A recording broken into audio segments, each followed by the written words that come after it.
billionaire's blind mother had surrendered to silence. His solutions failed. Then, the maid's daughter saw her darkness and did the one thing no one expected. Her world had shrunk to a single chair in a castle of glass. Florence Beaumont, once a celebrated musician, was now a prisoner in her own body, living in total darkness. Her illness had extinguished the light, but it was despair that was winning her spirit. Her grand piano, like her mistress, sat silent and shrouded. Her billionaire son offered solutions in science, but she had already surrendered.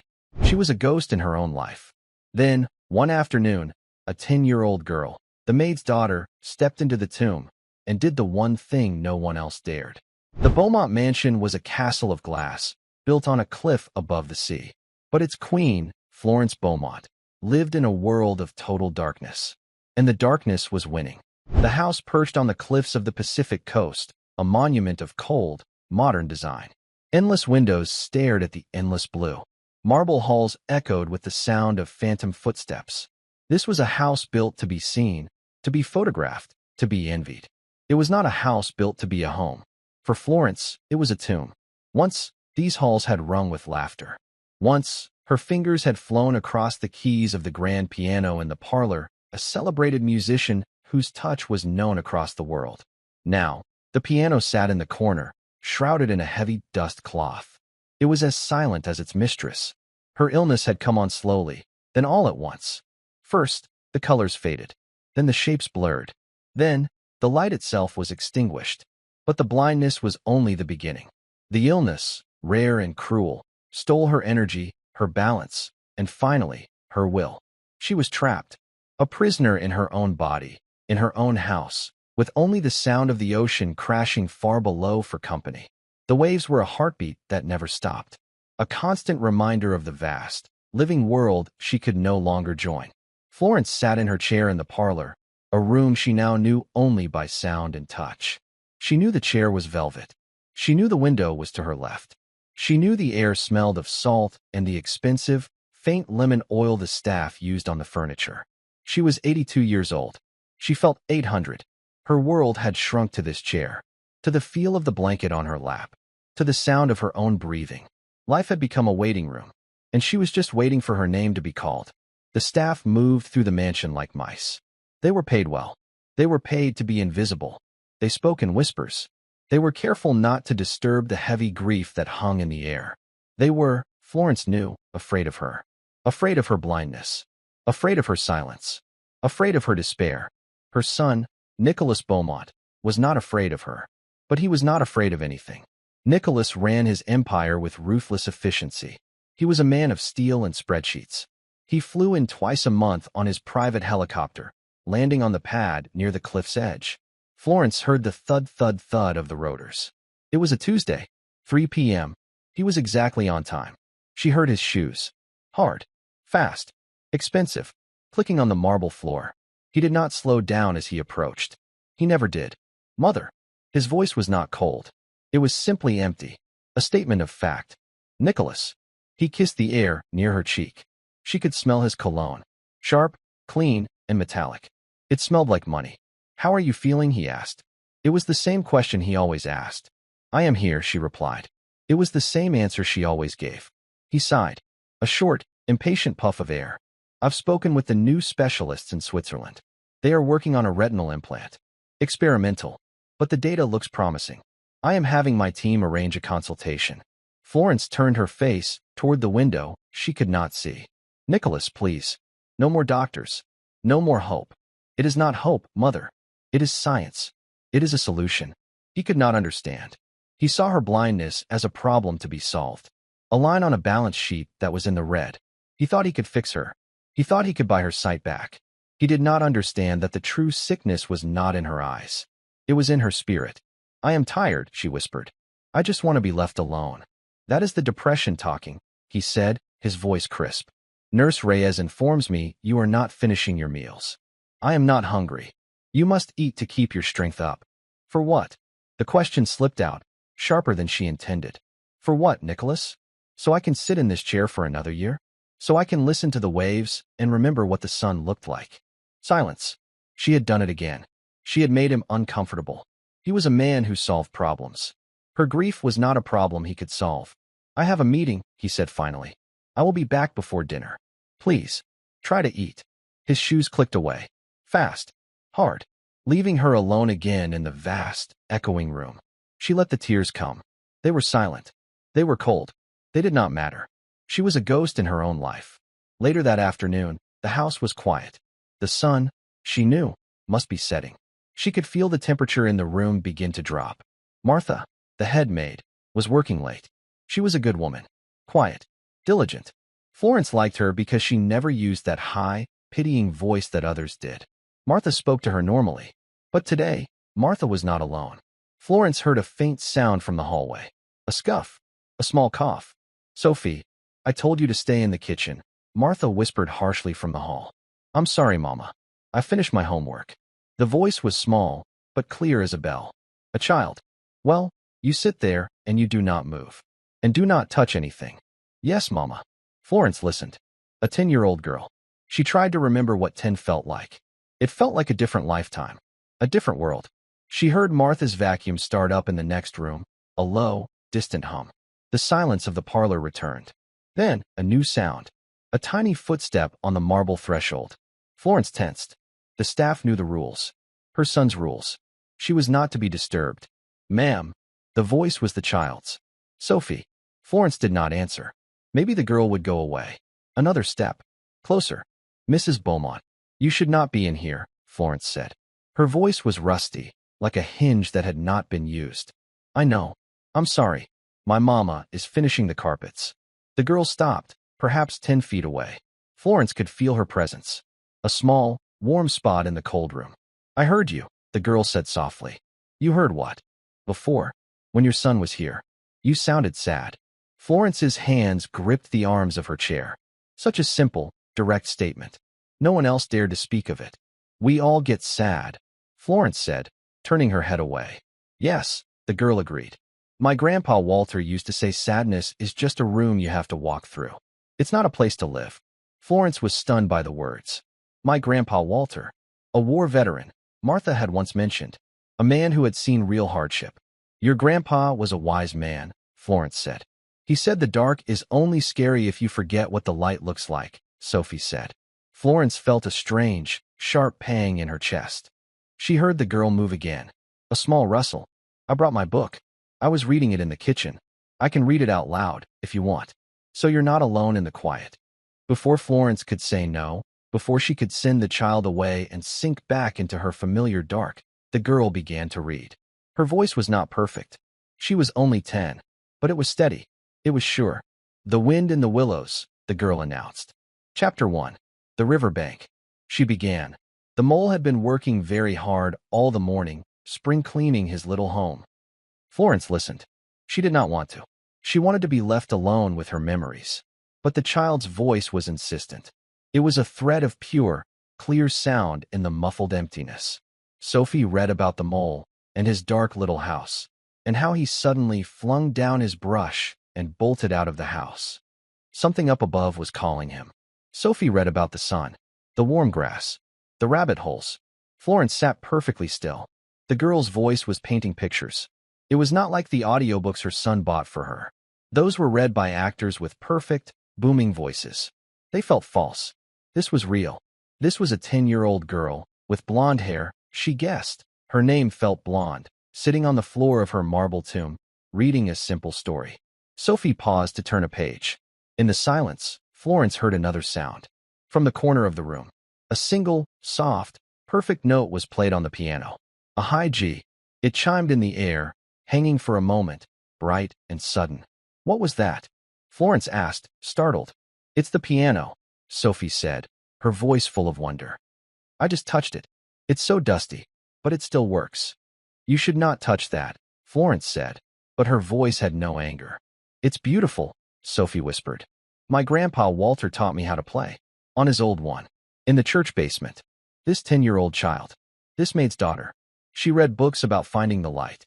She played the piano." Florence felt something she had not felt in years. It was not hope. Hope was too big. Too dangerous. It was curiosity. It was a small, fragile warmth. "Please," Florence whispered, the word surprising her. Keep reading. Sophie's voice started again, picking up the story of the mole who had left his dark home for the light. Florence listened. She did not turn her face to the window. She turned her face toward the sound of the child's voice. The final words of the chapter hung in the air. He was a maying, and a piping, and a singing. The parlor was completely still. The only sound was the distant hum of the vacuum, now switched off. Martha. Florence heard the sharp intake of breath from the doorway. She did not need to see to know the look on her maid's face. It would be a mask of pure terror. Sophie. Martha's voice was a choked whisper, vibrating with panic. What are you doing? Oh, goodness. Mrs. Beaumont, I am so sorry.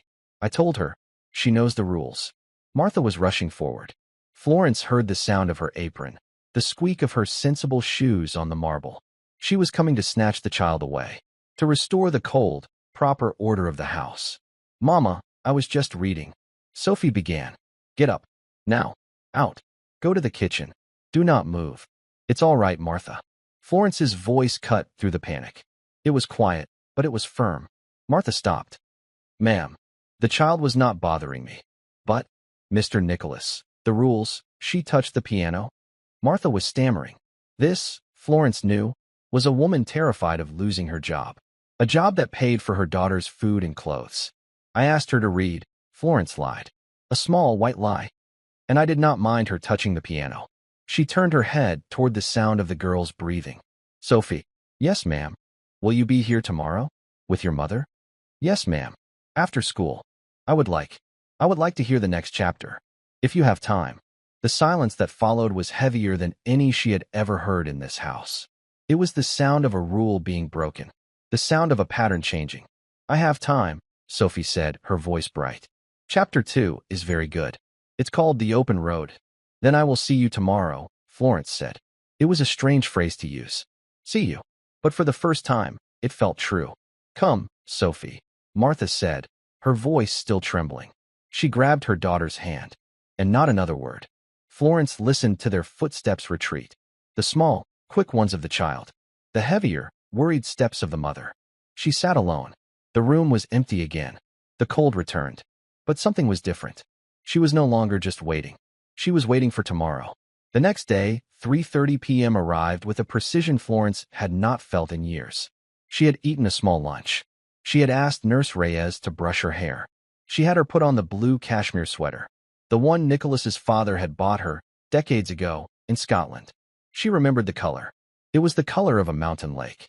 She sat in her chair, waiting. She heard the clock in the hall chime the half hour. She heard quiet steps. Martha and Sophie. Mrs. Beaumont, Martha said, her voice nervous. Leave her with me, Martha, Florence said. You may return for her when you are finished. Ma'am, I don't know if. It is fine. She will be safe with me. Florence smiled, a small, stiff movement of her lips. Or perhaps I will be safe with her. She heard Martha hesitate, then retreat. She's scared, Sophie said. Yes. She is afraid of my son. Is he a scary man? Florence thought about Nicholas. His crisp suits. His sharp voice. His impatience. He is not scary, Florence said. He is just busy. He does not like things he cannot organize. Oh, Sophie said. Grandpa Walter used to say you can't organize a human heart. That's why war is so messy.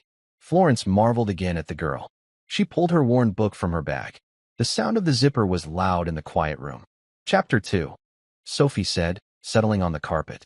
The Open Road. She began to read. It became their ritual. Every day, 3:30 p.m. Sophie read about the mole and the rat. She read about the river. She read about boat trips and picnics. Her voice filled the empty spaces of the parlor. It filled the empty spaces in Florence. The staff began to notice. First, it was Nurse Reyes. You ate all of your soup today, Mrs. Beaumont, she said, her voice laced with surprise. It was good soup, Florence replied. Then, the head of staff, Mr. Hemlock, a man as stiff and dry as his name. You requested the parlor curtains be opened, ma'am? He asked one afternoon. Yes, Mr. Hemlock. I want to feel the afternoon sun. She could not see the light, but she could feel its warmth on her skin. And when Sophie read, she could see it. Sophie, she said one day, interrupting the story. Yes, ma'am. When you read that part, about the golden afternoon, what do you see? Sophie paused. I see. I see the dust. You know, the little bits of dust floating in the air, and the sun hits them, and they look like tiny little stars, like gold glitter. And everything is very quiet, and the air is warm, like when you're under a big, heavy blanket. Florence nodded slowly. She could see it. The golden dust. The warm air. When I was a girl, Florence whispered, my father took me to a meadow. It was in June. The grass was so tall. I remember. I remember the smell of it. Sweet and dry. Like hay. Yes, exactly like hay. And I could hear the insects. A low, buzzing sound. Everywhere. The sound of summer, Sophie said. Yes. Florence smiled. The sound of summer. She had not recalled this memory in 30 years. The illness had covered everything in a thick, gray fog. Sophie's voice was the wind, and it was slowly, gently, blowing the fog away. Life began to come back to the room, piece by piece. Florence asked for flowers. What kind, ma'am? Mr. Hemlock asked, baffled by the new request. Freesias, Florence said. The white ones. They have a scent. I want to smell them. A large vase of white freesias was placed on a table near her chair. Their sharp, sweet perfume cut through the old smell of lemon oil and salt. She began to ask Sophie about her life. About school. About her mother. About Grandpa Walter. He was my mama's grandpa. Sophie explained one day, after finishing a chapter. He was in a big war. A long time ago. In France. A veteran, Florence said. Yes. He was very brave. He got a medal. But he was sad a lot, too. He said he saw too many things he couldn't forget. He's the one who gave me my name. Sophie. It means wisdom. It is a good name for you. He said wisdom isn't about being smart. He said it's about seeing what other people miss. What did he mean? He meant, like seeing that someone is sad, even when they're smiling, or knowing when to be quiet. He said most people are too busy talking to really see anything. Florence was quiet for a long time. This 10-year-old child understood more than her 50-year-old son. One afternoon, Sophie did not open her book. What is it? Florence asked. I was looking at your piano. Florence tensed. The piano. Her old friend. Her old enemy. It's covered up, Sophie said. Yes. Why? Because I cannot play it anymore. I cannot see the keys. You don't need to see the keys, Sophie said simply. It's not that simple. Grandpa Walter taught me to play. His hands were very shaky. From his sickness. He said his hands didn't always do what he told them. But he said the music wasn't in his hands. It was in his memory. He said, the song remembers, Sophie, even when you forget. Sophie's small feet patted across the room. Florence heard her touch the dust cloth. Can we take this off?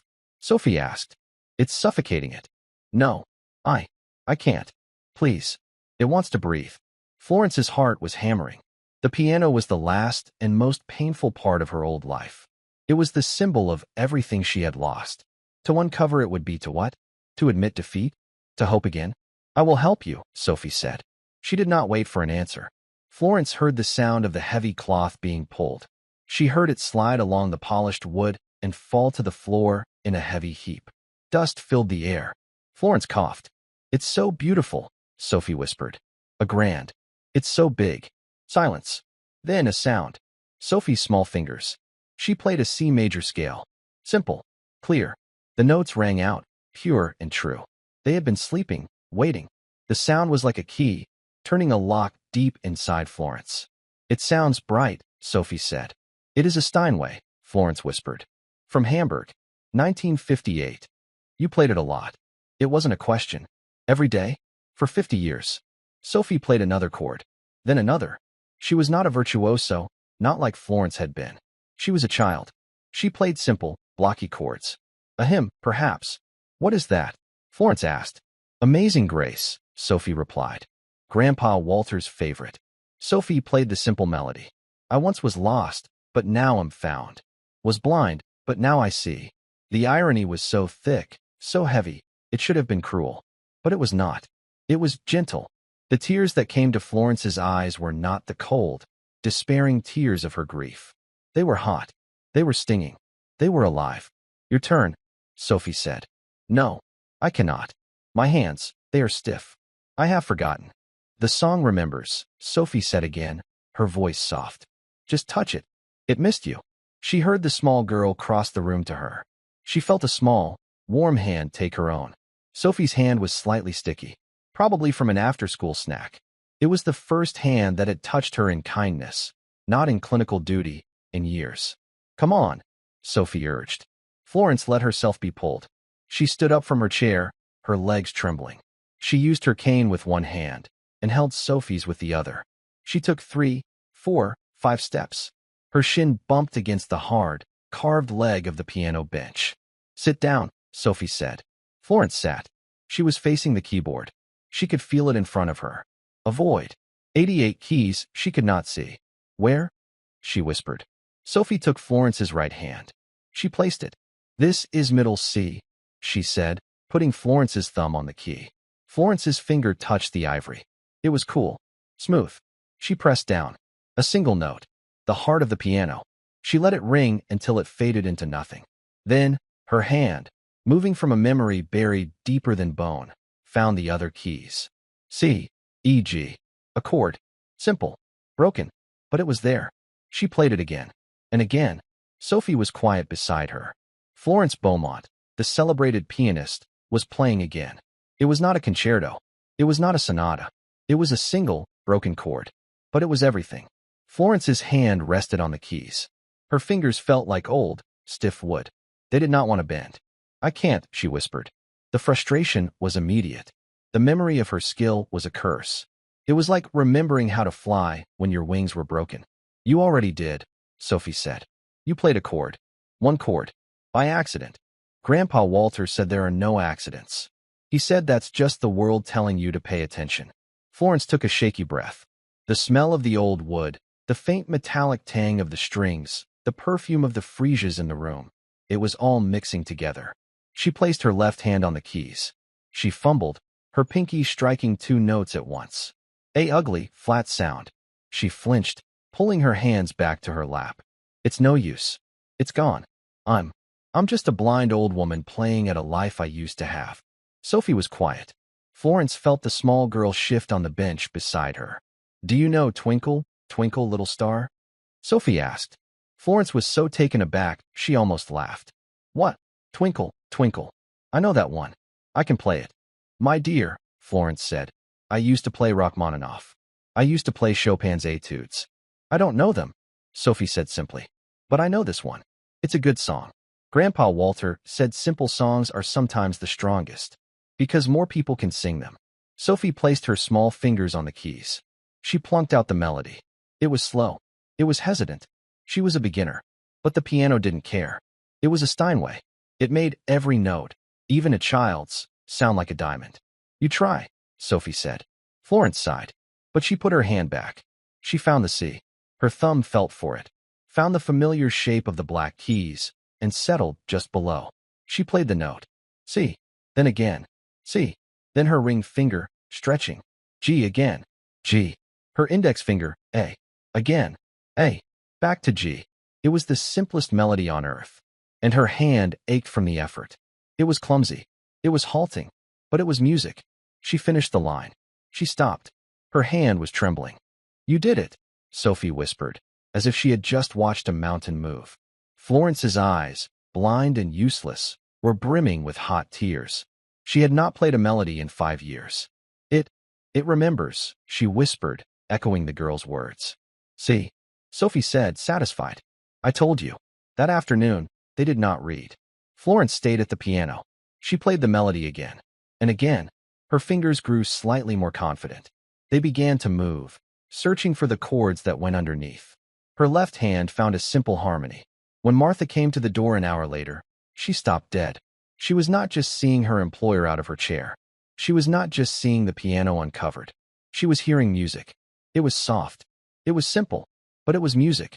And it was coming from the mistress of the house. Florence, lost in the sound, did not hear her. Mrs. Beaumont, Martha said, her voice trembling. Florence startled, her hands dropping. Oh, Martha, it is that time already. Yes, ma'am. Martha stepped into the room. She was looking from the piano, to her daughter, to the old woman. She saw the tear tracks on Florence's powdered cheek. Ma'am, are you all right? Florence turned her face toward the sound of Martha's voice. And for the first time in years, she smiled. It was not the stiff grimace of politeness. It was a real, watery, broken smile. "I am more than all right, Martha," she said. Her voice was stronger than it had been all year. "Your daughter is a miracle." Martha looked at Sophie, who was swinging her legs on the piano bench. "Her child. A miracle." "Thank you, Sophie," Florence said. "Tomorrow, we will try the next song." The house changed. It was not a sudden change, but a slow, steady tide. The staff heard it first. The whispers in the hall were no longer just about Mr. Nicholas's moods. They were about Mrs. Beaumont. "Did you hear her?" one of the younger maids asked. She was laughing. A real laugh. "And she asked for the lemon cake from the kitchen," Mr. Hemlock told the chef. "She has not asked for a sweet in 2 years." The 3:30 ritual was now sacred. It began with the reading. Sophie had finished The Wind in the Willows and, after much discussion, they had chosen The Secret Garden. "It's about a garden that's locked up," Sophie explained. "And a boy who can't walk. And a girl who is very sour." "That sounds wonderful," Florence said. Sophie's voice would fill the room, painting pictures of stone walls and buried keys. Then, they would go to the piano. Florence's hands were slowly, painfully, coming back to life. She was not playing Chopin. She was playing hymns. She was playing old folk songs. She was playing the simple pieces she had been taught as a child, long before she was a star. Her memory, it turned out, was perfect. Her fingers were the problem. "They are so stiff," she would complain. "You have to stretch them," Sophie said, with the authority of a 10-year-old. "Like this." She would show Florence her own simple finger stretches. "It is arthritis, my dear. It does not simply go away." "That's okay," Sophie said. "You just have to be nice to it." Grandpa Walter's hands were shaky. He said he didn't fight them. He just invited them to the party. Sometimes they showed up. Sometimes they didn't. Florence began to see the world through Sophie. She was reclaiming her own senses by borrowing the girls. "What do you see outside today, Sophie?" she would ask. Sophie would press her nose to the giant window. "It's gray, but a nice gray. The clouds are very low. They look like a big, soft blanket. And the ocean is angry. It's all white foam. It's very loud." Florence would nod. A good day to be inside. With a story. She was alive again. The blindness was still there. The illness still made her weak. But the despair, the heavy, suffocating fog, it was lifting. She was the garden, locked behind a stone wall. And this child, with her simple stories and her grandfather's wisdom, had found the key. And then, it was Tuesday, 3 p.m. Florence was sitting in her velvet chair. She was not waiting for the helicopter. She was anticipating it. She heard the thud, thud, thud of the rotors. The sound was a hammer, beating against the new, fragile piece of the house. She heard his shoes. Hard. Fast. Clicking on the marble. "Mother." "Nicholas." He came in. He stopped. Florence could feel him stop. The air in the room changed. It went from calm to electric. "What?" he said, his voice flat and dangerous, "is going on here?" "Good afternoon, Nicholas. It is good of you to visit. The curtains are open. The sun it's blinding." He strode across the room. Florence heard the harsh sound of the electronic curtains being closed. The warmth on her face vanished. "I like the sun," she said quietly. "It is too bright." And he stopped again. "The piano. Why is that dust cloth on the floor?" "I have been practicing," Florence said. Nicholas was silent. She could feel his eyes on her. She knew that look. It was the same look he gave a business rival who had presented a foolish idea. "Practicing." He said the word as if it tasted foul. "Mother, you cannot see. You have not played in 5 years. Your hands are stiff," Florence finished for him. "Yes, but they're getting better. A little every day. He was searching for a word. "This is not healthy. This is delusional. Who put you up to this? Was it the nurse? I'll have her fired." It was not the nurse. Just then, the clock in the hall chimed 3:30. Right on cue, Florence heard small, light footsteps. Sophie appeared in the doorway. She was holding her new book, The Secret Garden. She stopped when she saw Nicholas. He was a tall, severe man in a dark suit. He looked like a shadow that had taken human form. But Sophie was not Martha. She was not paid to be afraid. She smiled politely. "Hello. You must be Mr. Beaumont." She walked past him, giving him a wide berth, and went straight to Florence's side. "I'm here, Mrs. Beaumont," she said, her voice clear. "I'm sorry I'm a minute late. Mrs. Gable kept us after for math." Nicholas watched this. His face was a mask of cold disbelief. "Mother," he said, his voice dangerously low. Who is this child? This is Sophie, Florence said. She reached out her hand, and Sophie took it. She is Martha's daughter. She is my friend. Martha's daughter, Nicholas repeated. He looked at Sophie as if she were a strange insect. The maid's child. He turned back to Florence. You are letting a maid's child play games with you? This is what this is. This is why the piano is uncovered? You are playing tea party with the staff's children. The contempt in his voice was a physical blow. Nicholas, you do not understand, Florence said, her voice pleading. This child, she has what? What has she done? Filled your head with nonsense? Given you false hope? Look at you. You are blind. You are ill. You cannot play the piano. This is a circus. It is undignified. She reads to me, Florence said, her hand tightening on Sophie's. We have audiobooks for that. I pay for the best subscriptions. It is not the same. Florence cried out, her voice cracking. Don't you understand? It is not the same. Her voice, it helps me see. That is the most absurd thing I have ever heard. Nicholas said, pinching the bridge of his nose. It stops. Today. No. Nicholas froze. His mother had not used that tone with him in a decade. What did you say? I said no. Sophie will continue to come. I will continue to listen. And I will continue to play my piano. Nicholas's face hardened. He was no longer a son. He was a CEO. This was an insubordination. The girl is a distraction, he said, his voice like ice. You are clinging to fantasies. It is unhealthy. It is delaying you from focusing on real solutions. Like the Swiss clinic. He turned to Sophie. He was a terrifying, towering man. Sophie, to her credit, did not flinch. She just stared back at him. Her eyes, Florence knew, must be very clear. You, he said to her, pointing a finger. Your mother's employment here is conditional.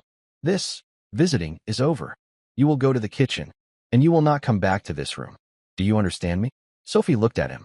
She looked at his expensive suit, his gold watch, his angry, pinched face. Then she turned to Florence. She saw the old woman's face, pale, terrified, her hand trembling. Sophie made a choice. No, sir, she said, her voice small, but perfectly steady. I do not understand.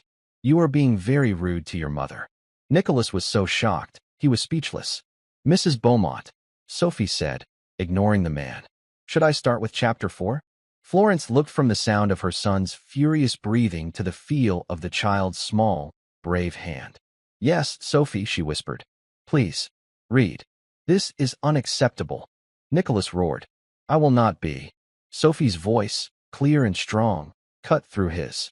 The sun was shining, she began, inside the 4 high walls of the secret garden. Nicholas Beaumont did not move for a full 10 seconds. He stared at the 10-year-old child who had just begun to read. He stared at his mother, who was listening to her. The fury that came over him was cold. It was the absolute, precise rage of a man whose world order had been violated. He did not yell again. Yelling was a loss of control. He retook control. Stop, he said. The word was not loud. It was a stiletto. Sophie's voice faltered and stopped. Nicholas did not look at his mother. He did not look at the child. He walked to the wall-mounted intercom, his steps perfectly measured. He pressed the button. Mr. Hemlock. The butler's voice was immediate, tinny from the speaker. Yes, Mr. Beaumont. Bring Martha to the parlor. Now. Sir, she is in the middle of. Now. He released the button. The connection cut with a sharp click. Florence's hand flew to her own throat. She was trembling. Nicholas, whatever you are planning, do not. This is between you and me. The child. Martha, they have done nothing. They have done this. Nicholas said, gesturing to the open curtains, the uncovered piano, the open book. They have indulged this fantasy.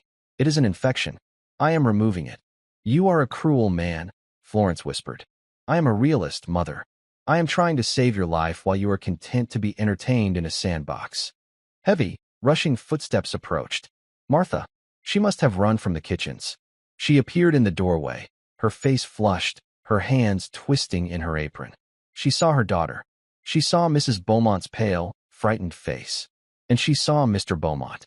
His back was to her, rigid as a steel bar. Mr. Beaumont, sir? Martha's voice was breathless. Nicholas turned. His face was devoid of all emotion. Martha, your services are no longer required. The words just hung in the air. Martha's face went white. Sir, you have been permitted to bring your child onto this property. A clear violation of staff protocol. She has been allowed to disturb my mother. She has, I discover, been here daily. You have been negligent. Your employment is terminated.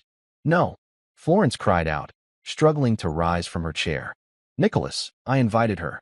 I asked her. It doesn't matter, Nicholas said, waving a hand. I am the head of this household. Mr. Hemlock will have your severance pay ready. You and your daughter will be off this property in 1 hour. Martha's eyes filled with tears. She was not just losing a job. She was losing her home. The staff quarters were her apartment. Mr. Beaumont, please. I need this job. I have nowhere. Sophie, what did you do? She whimpered, turning to her daughter. I just read to her, Mama. Sophie cried, running to her mother. He's just mean. He's a mean old man. Be quiet, Sophie. Martha hissed, grabbing her arm. Sir, please, she's just a child. She doesn't understand. I'll make sure she never comes in here again. Please. 1 hour, Nicholas said. He turned and looked at Florence. She had sunk back into her chair, defeated. Her face was a mask of gray despair. The specialist from Switzerland will be here on Thursday to prepare you for the trip, he said, as if nothing had happened. I have handled the distraction. He walked out of the parlor. His shoes clicked. Hard. Fast. Gone. The house went back to the grave. The silence that fell was heavier, colder, and more final than before. Mr. Hemlock, his face tight with grim duty, entered the parlor an hour later. Florence had not moved. She had heard the car. A taxi. She had heard it drive away down the long, gravel path. Sophie was gone. Mr. Beaumont's orders, ma'am, Hemlock said. Florence did not reply. She heard him cross the room. She heard the sound of the curtains being closed. The sound of the motors was the sound of a coffin being sealed. The warmth of the sun was gone. She heard him walk to the piano. He bent down. He lifted the heavy dust cloth. Florence heard the sound of the canvas as he pulled it back over the piano. It was a whoosh, followed by a soft, heavy thump. The piano was suffocated again. It was silent. Will there be anything else, ma'am? No, Mr. Hemlock, she whispered. There will be nothing else. He left. The freesias were removed. The vase was gone. The smell of perfume was gone. The room once again smelled only of lemon oil and the cold, damp salt of the sea. Florence Beaumont was alone. She had been given a light, a small, warm candle, and her son had snuffed it out. The despair that returned was not the slow, creeping fog of before. It was a flood. It was a black, icy ocean, and it pulled her under in an instant. The sickness, which had been held at bay by stories and music, returned with a vengeance. It fed on her grief. She stopped eating. You must, Mrs. Beaumont, Nurse Reyes pleaded. Just a little soup. Florence turned her face away. She stopped speaking. Your son is on the phone, ma'am. He wants to discuss the travel plans. Florence did not move. She sat in her chair, in the dark, silent room. She was a statue of a woman, a memorial to a life that was already over. A week passed. Nicholas called the house every day. Nurse Reyes's reports grew more and more frantic. Sir, her blood pressure is dangerously low. She is unresponsive. She hasn't eaten in 3 days. She refuses to get out of the chair. This is the illness, Nicholas insisted, his voice tight with frustration. It's progressing. That child's therapy was just a distraction. It masked the symptoms. It's a good thing I stopped it. The Swiss clinic is our only option. Sir, I don't think she's strong enough to travel, the nurse said, her voice shaking. I think you should come. Nicholas hung up. He told his pilot to ready the helicopter. He was flying into a storm. The Pacific was raging. Rain and wind lashed the coast. The mansion, a castle of glass, felt as if it were under attack. The windows rattled. The wind howled in the chimneys. And the waves were a roar. The sound of a world ending. Florence sat in her chair. She was so weak. She could barely breathe. The air was too heavy. She was not waiting anymore. She was fading, drifting. This was it. The end. It was not a violent end. It was a surrender. A quiet, giving up. Her head lolled to the side. Her hand, the one that had touched the piano keys, slipped from the arm of the chair. It hung in the air, pale and limp. She heard a sound. A voice. Grandpa Walter? She thought, in a moment of fog. No, not her grandfather. The song remembers Sophie. Sophie. Her name was a single, pain breath. Sophie. And then nothing. The parlor door burst open. It was Nurse Reyes. She had come to check the vitals. She saw the old woman, slumped and gray. She saw the hand, hanging. She ran. She fumbled for the wrist. For a pulse. It was there. But it was a thread. A spider's silk. Code, she screamed into the hall. Code blue. Get the doctor. Now. When Nicholas arrived, the house was chaos. A local doctor, a man on retainer, was working on Florence in her own bed. The parlor had been abandoned. Her room was now a hospital, and 4 was in her arm. An oxygen mask was on her face. A heart monitor beeped, slow and unsteady. What happened? Nicholas demanded. The doctor, a gray-haired man named Miller, turned to him. His face was grim. Her heart is failing, Mr. Beaumont. It's not a medical event in the traditional sense. She's given up. What does that mean? Give her something. Increase the dosage. Of what? Dr. Miller said, exasperated. There is no medicine for a broken will. Her body is shutting down. She's 82. She's fragile. And she has stopped fighting. So what do we do? The doctor sighed, adjusting the oxygen tube. We make her comfortable. I've administered a stimulant. It may give her a few more hours. But, Mr. Beaumont, you need to prepare yourself. She may not survive the night. The words hit Nicholas like a physical force. Survive the night. This was not a negotiation. This was not a spreadsheet. This was an end. He had won the argument. He had closed the curtains. He had fired the maid. And he had killed his mother. The thought was so sharp, so horrifying, he recoiled. No, he said. The Swiss clinic, the specialists. She won't make it to the airfield, the doctor said flatly. I am sorry. I will be in the hall. You should sit with her. The doctor left. Nurse Reyes followed, wringing her hands. Nicholas was alone. He stood by the bed. His mother looked so small. She was a bird. A fallen sparrow. He looked at her face. Pale. Waxy. Her eyes were closed. Her chest barely moved. He had not sat by her side, not truly, in years. He had visited. He had managed. He had arranged. He had not sat. He pulled a chair. It scraped loudly on the hardwood floor.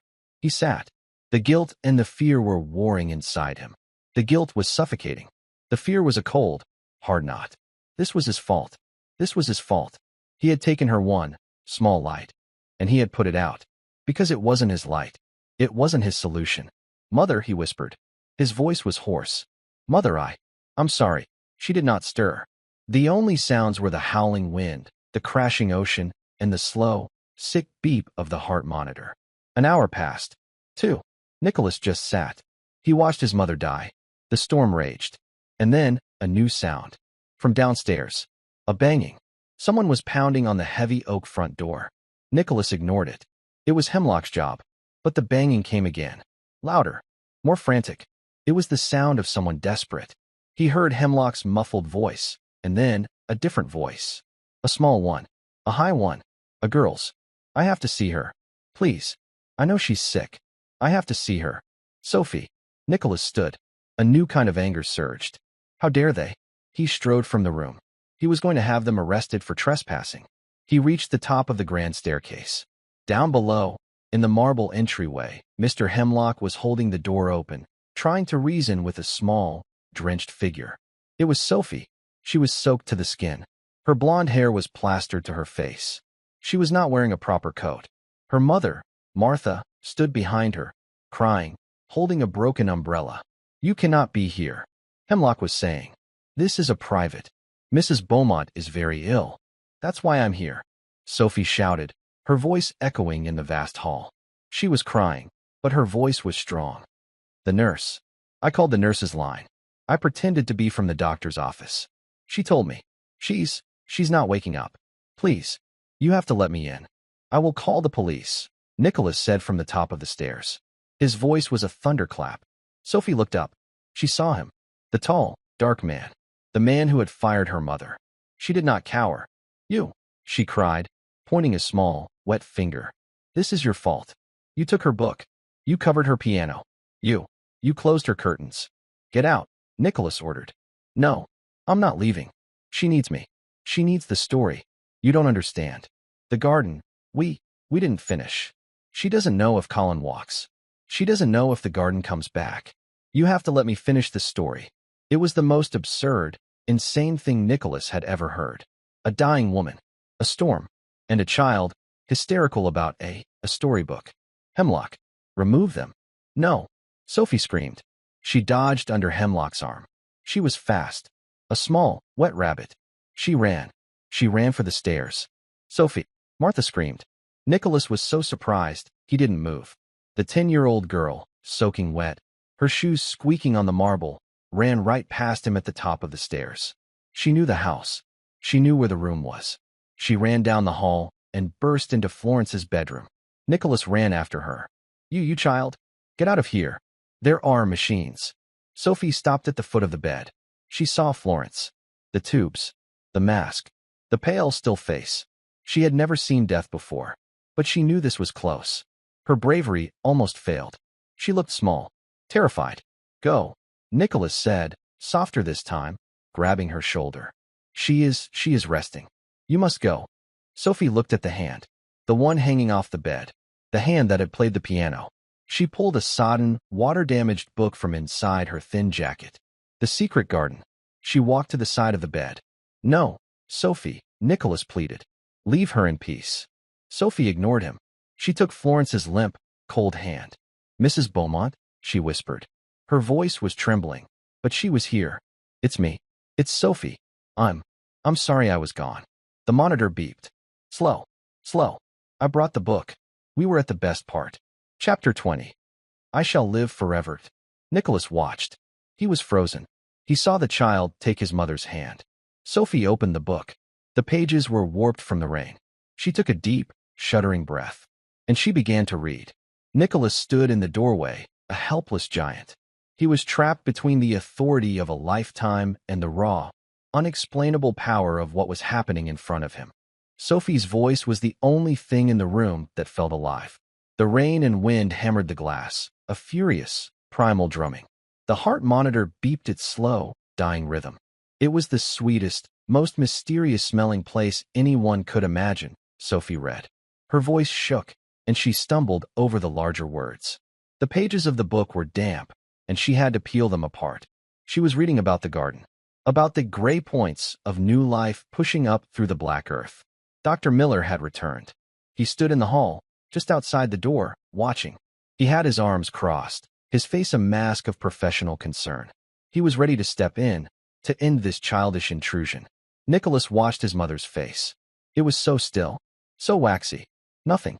This is pointless, he whispered to himself. He took a step forward to stop the girl. And then, something changed. The monitor. The space between the beeps was getting shorter. Nicholas stopped. He stared at the small, green line. It was pulsing. Faster. Stronger. Mrs. Beaumont. Sophie whispered, leaning closer. She hadn't noticed the monitor. She had noticed something else. Florence's fingers, the cold, limp ones in her hand, had twitched. She squeezed my hand, Sophie said, her voice rising with a sudden, wild hope. She's unconscious, child, Nicholas said, his own voice harsh with a fear he didn't understand. It's an involuntary reflex. No, Sophie insisted. She squeezed. Mrs. Beaumont, I'm here. It's about the garden. It's not dead. The roses, they're not dead. Sophie, in her excitement, gripped the book tighter and read, her voice suddenly loud and clear, projecting over the storm. And the secret garden bloomed, and every morning revealed new marvels. And Colin stood on his feet. He stood.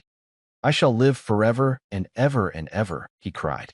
From behind the oxygen mask, a sound. It was a gasp, a dry, rattling intake of air. Florence's head moved on the pillow. Her blind eyes, which had been closed, fluttered. She was fighting. She was trying to speak. Her hand, the one Sophie held, gripped back. It was not a reflex. It was a conscious, desperate grip. Don't stop, Florence whispered. The voice was a papery rustle, barely audible. But it was her. Nicholas's blood went cold. He felt the floor drop out from under him. Sophie was crying, tears of joy streaming down her face, mixing with the rainwater. She's here. She's here. I told you. Florence's lips moved again, her breath fogging the plastic mask. The light? It's coming back. Nicholas watched, his world breaking apart and reforming in a single, agonizing moment. He had offered her the finest science in the world. He had offered her clinics, specialists, and experimental surgeries. He had tried to fix her as if she were a broken asset. This 10-year-old child, with a wet book and a story about a garden, she had reached her. He finally understood. He had been trying to buy her sight. Sophie had given her a reason to see. It wasn't about the eyes. It was about the heart. It wasn't just words. It was love, made audible. Dr. Miller stepped into the room. He was staring at the heart monitor, his jaw slack. The rhythm was steady. Weak, but steady. He looked at Florence. Her vital signs were stabilizing. He looked at the girl. He had no medical chart for this. There was no pill, no procedure, that could do what this child had just done. He looked at Nicholas.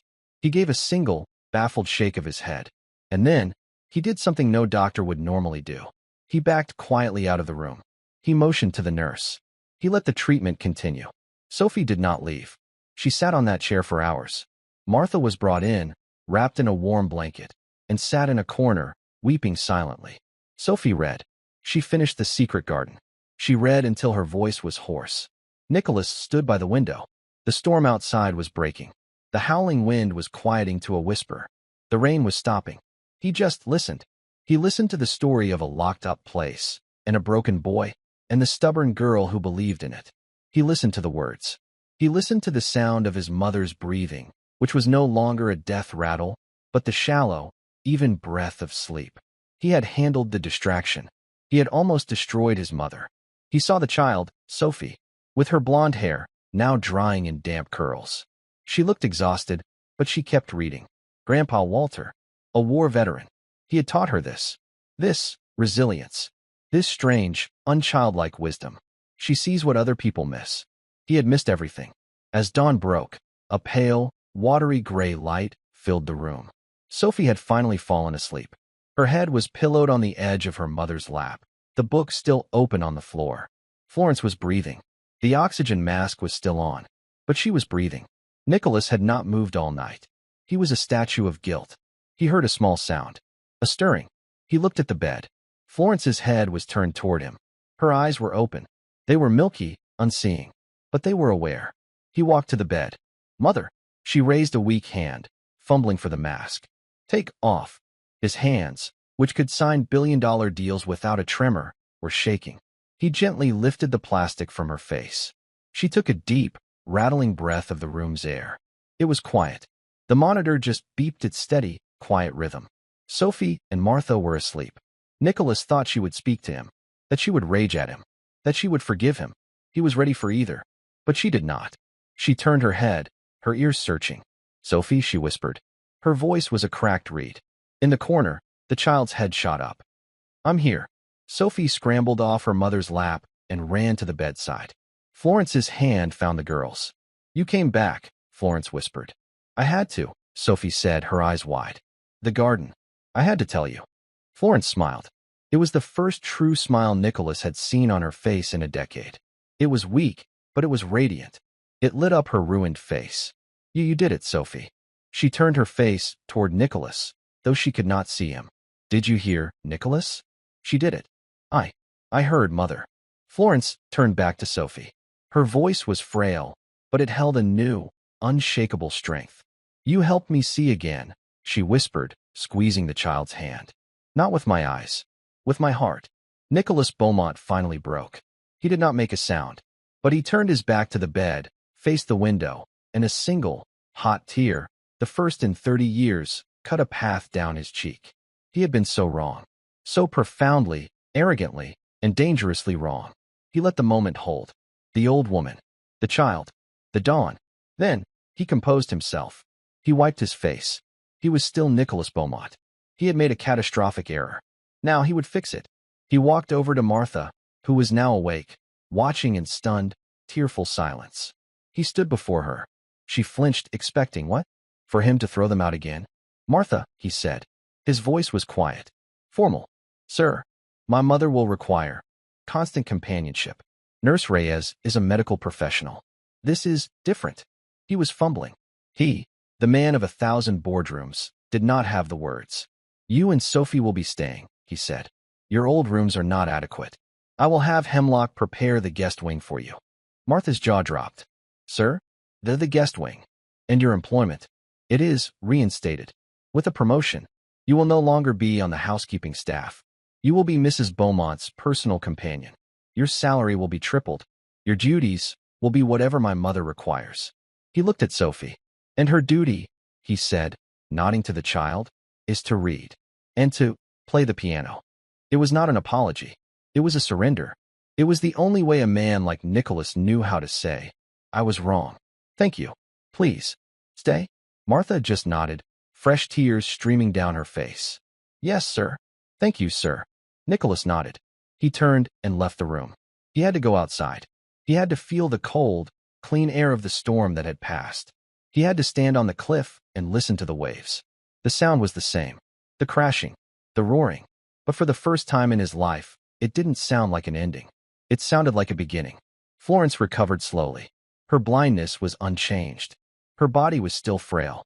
But her spirit, the part that had nearly died, was renewed. The mansion on the cliff was no longer a tomb. It was a home. The heavy curtains in the parlor stayed open. The piano was never covered again. Nicholas was different. He visited, not out of duty, but out of a new, awkward desire to connect. He stopped trying to fix his mother. He started, simply, to listen to her. He learned the names of the staff. He learned Martha's story. He asked Sophie about Grandpa Walter, the war veteran, whose simple wisdom had seen what his own billion-dollar vision had missed. Weeks later, Florence sat in the parlor, the sun warm on her face. I want to build something, she told Nicholas. Not with glass and steel. With books. He understood. He did not offer a clinic or a new technology. The Light Within Foundation was born. It was a program dedicated to children's literacy, to funding libraries in forgotten neighborhoods, to bringing stories to those trapped in their own kind of darkness. At the opening ceremony, Nicholas stood at the podium. He did not talk about assets or returns. He talked about a small, wet girl who had faced down a storm because she knew a story had to be finished. He brought Martha and Sophie to the stage. He did not call them servants. He called them his mother's dearest companions. He called them family. The house was quiet now, in a different way. It was not the silence of a grave. It was the silence of peace. Florence was in her chair again, by the same window, overlooking the same ocean. The same chair, the same view she could not see. But this time, her face was turned toward the light. Her eyes were closed.